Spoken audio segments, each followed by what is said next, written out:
Welcome back, folks. Question of the day today is, do I still enjoy commuting on a motorcycle? Now, this is something I've definitely years and years and years ago made a video on. It's just, hey, what are you doing? Frickin' carburetors. This is definitely something it helps if you have the gas on, probably. Presumably, your motorcycles run better when the fuel is turned on. Anyway, so, you know, I made a video about this years and years ago of just if I like commuting or why I commute and stuff like that. And God, fast forward probably 6-7 years since I would have made a video on that. And have any of my opinions changed, or are there things that I'm, doing differently and stuff like that? So let's talk about it.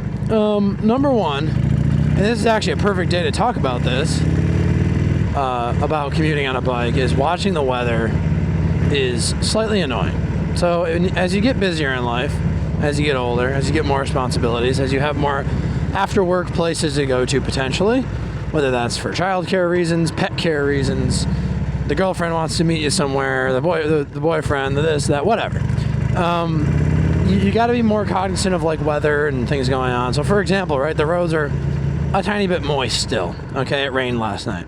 Well, it's also like potential spotty rain in the afternoon a little bit. I looked at the weather reports for where work is and where my house is, and I should be good, but I might not, right? I might get wet today. A few moments later. It's not a perfectly clear day. So that's number one, right? Is like, even having to put all that thought into the weather is the struggle of being a motorcyclist commuting. Now, I know what you're thinking, oh, well, yeah, I just ride in any conditions, blah, blah, blah. Yeah, for sure, that's an option, but then you just even need to put your rain gear on. So you're still going to be looking at the weather, right? Unless you're just putting your rain gear on every single day, which I guess you could. You're still going to have to know what the weather is so that you can plan accordingly. So that kind of goes for all of us, regardless of what conditions you're riding in. It's just a little extra step, right? Most people hop in their normal car, like this Honda HR-V up here, which is nothing wrong with that, and they get they get to work regardless of what the conditions are, right? And if they have snow tires on it, even in the middle of winter, they're good, all the way to the heat of summer. That's the beauty of a car. Now, to that, or something else I was about to say there, is like fuel economy for commuting. All these modern cars and crossovers and even, like hybrids and stuff, they get shockingly good fuel economy. So when you're putting premium in a motorcycle, which, as far as I know, pretty much any kind of bigger bore motorcycle takes premium. There may be some bikes that don't, but I almost want to say some of the old twin cam 88 Harleys didn't. They actually ran on 87, but regardless, any full size bike I believe is going to take a premium fuel. Yes, something like a 300cc sport bike maybe will use 87 or whatever, but usually you're going to be using premium. Most bikes and most people I think use premium. Because of that, even if you're getting 45, 50 mpg, if you could be driving a car that's in the 30s, first of all, you're in an entire car, okay, and you're still in the 30s for mile per gallon, and your cost per mile, right, because the fuel is so much cheaper, is going to be quite a bit less. So, or at least the same or less. So, the fuel argument isn't the best for most people. Now, for me in particular, because I drive, because I have 2 pickup trucks and a muscle car, my fuel economy bar is pretty low. So if you're me, well, shoot, all of a sudden the bike is a pretty good bet from a fuel economy savings perspective. So it just depends on your situation and what vehicles you got and whatever, but generally speaking, it is not going to be the move to be focused on fuel economy for your bike. Now, for commuting purposes, wear and tear, though, is actually pretty legit. So a lot of bikes are pretty reliable, especially non-sport bikes, because the engines of sport bikes are a little high-strung, right? So they can fail relatively low mileage, by car standards, right? 30, 60, 70,000 miles, whatever. For bikes, though, generally speaking, if you get a more cruiser style, they'll go 100,000+ miles. And if you're commuting, you could rack that up in 10 years, which is a reasonable amount of time to have a bike, and expect it to not need full renovations and restorations, if you will. So, but while you're racking up those miles, you know, if you're not buying super high-end tires, the tires are relatively cheap. The install cost, if you do it yourself, is nothing. But even if you have a shop do it, it's not usually terrible. Motorcycle maintenance is definitely disproportionately expensive for the size of the vehicle. But the vehicle is so small, and it only has 2 tires and everything else, that you can probably make most of those disadvantages back up, right? Your fluid, there's less fluids in it. You know, even if you do like a brake fluid flush or brake pads or whatever, you know, there's only like one set per wheel, or even sometimes there's 2 per wheel, but usually there's not, right? So again, on the more cruiser average style bike, you can find pretty cheap parts. Now, if you're buying Harleys, they're going to be a little more expensive to maintain, just parts cost wise, to a degree. If you're buying like sport bikes, I would say the same thing, right? They're generally going to have a little bit more expensive parts. So, you know, that argument is what it is. Another factor, especially in a place like the Northeast, is just weather, temperature and stuff in general. We touched upon the rain, but man, you know, half the year it's cold as heck. Most people aren't going to really ride much. And even in the summertime, it's hit or miss. And it can be cold mornings and, you know, warm afternoons. And you got to really have the right gear. You got to have the right gear with you. That's half the trouble sometimes, of packing warm clothes for the morning and cool clothes, you know, cool coat, whatever, for the afternoon. Or learning how to kind of adapt one coat to multiple scenarios or whatever. But you just got to plan for that kind of stuff. You know, if you live in Southern California, the temperature's a little bit more consistent. You know, you're still going to have to, in the wintertime, dress a little heavier than you do in the summer there, for sure. But, you know, your span of total temperature is a lot different. So that definitely helps. But, you know, so that's a factor. Now, another factor for commuting, of course, is a couple things. Number one, traffic, which is very pertinent as we pass this box truck here. Technically it's actually a flatbed with a, what do they call those? Anyway, it doesn't matter. But traffic.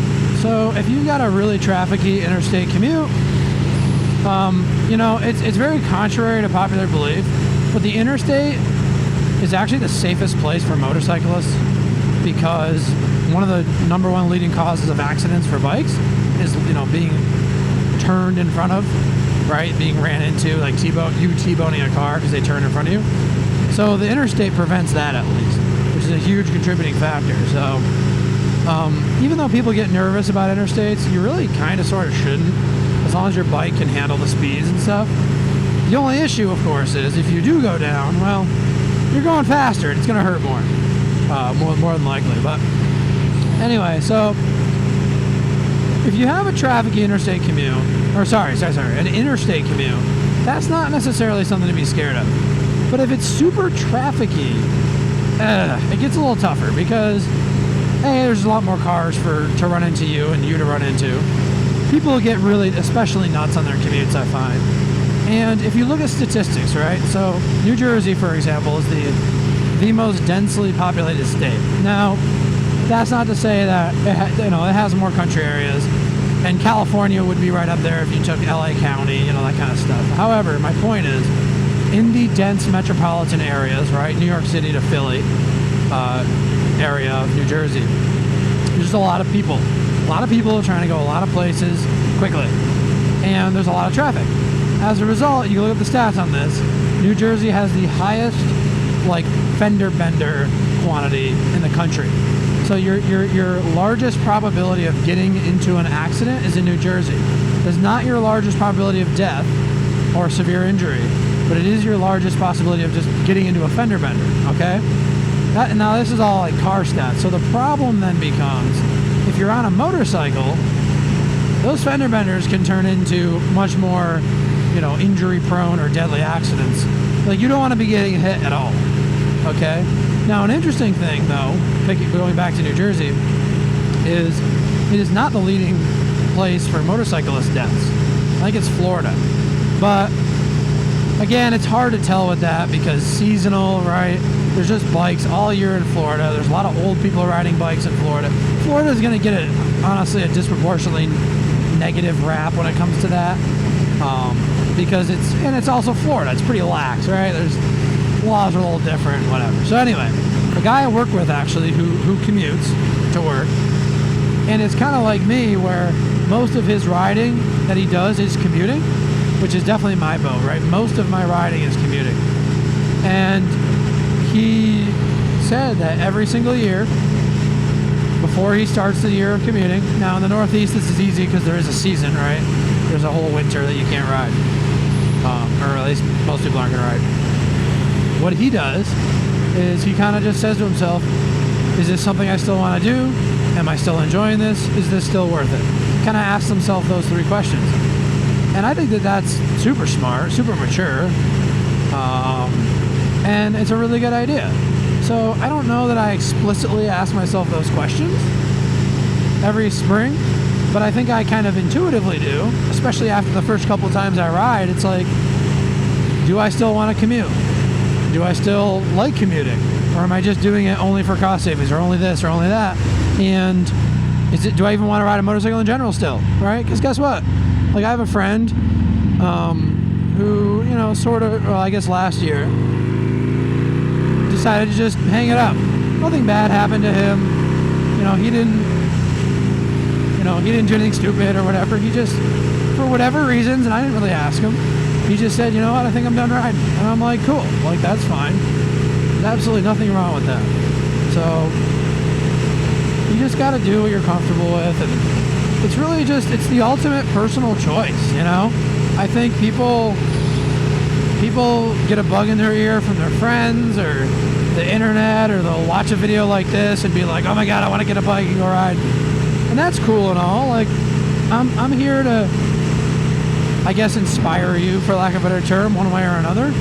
But I'm also here to keep it real, and I just want to say that, you don't have to do it. You're not a sissy if you don't want to ride a motorcycle, or you don't want to commute and you only want to ride on the weekends or whatever it is. Your friends might make fun of you, and that's okay.